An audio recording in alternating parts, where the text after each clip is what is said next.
to bandits, kidnappers, and sponsors of terror, surrender or face the full force of the Nigerian state.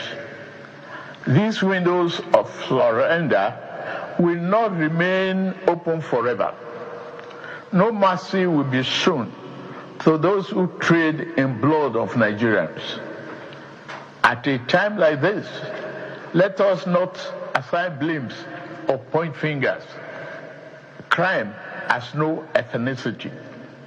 We must stand united and be assured that the enemies of our nation shall soon be history.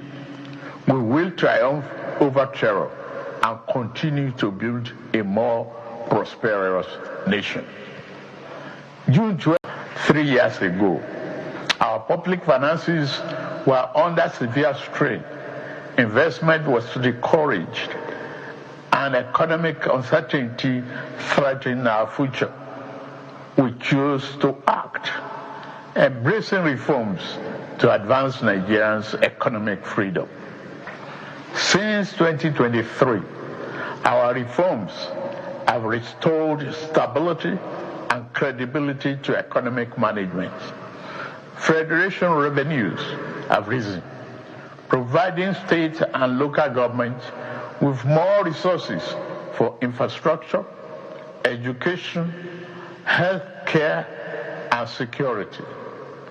Fiscal transparency has improved. Leakage has been reduced, and public funds are better directed to national priorities.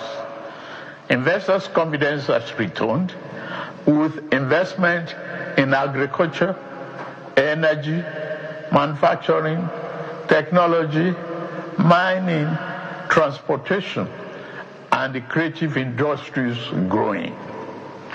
Domestic refinery capacity has increased, strengthening energy security and reducing our reliance on imported petroleum products.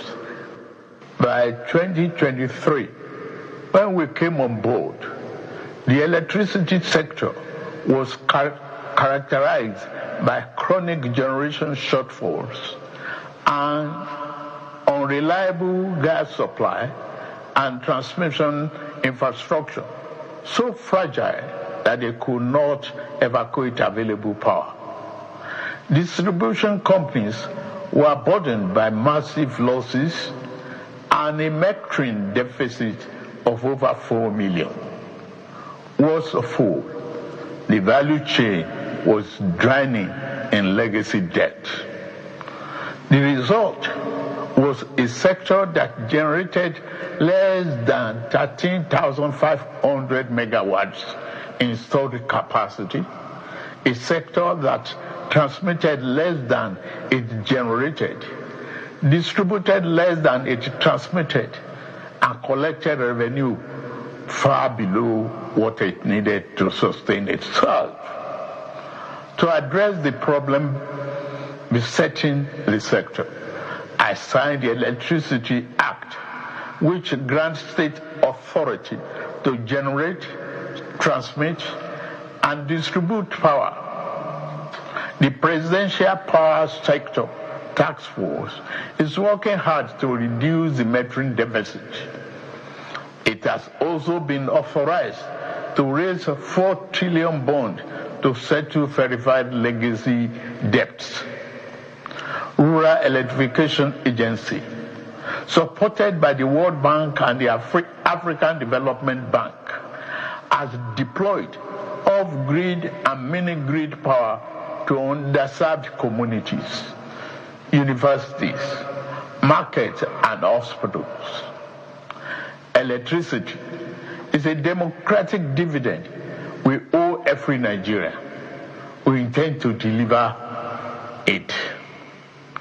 Across the country, infrastructure projects are connecting producers to markets and creating opportunities for the enterprise and employment. The National Agricultural Development Fund is deploying 10,000 tractors over 5 years.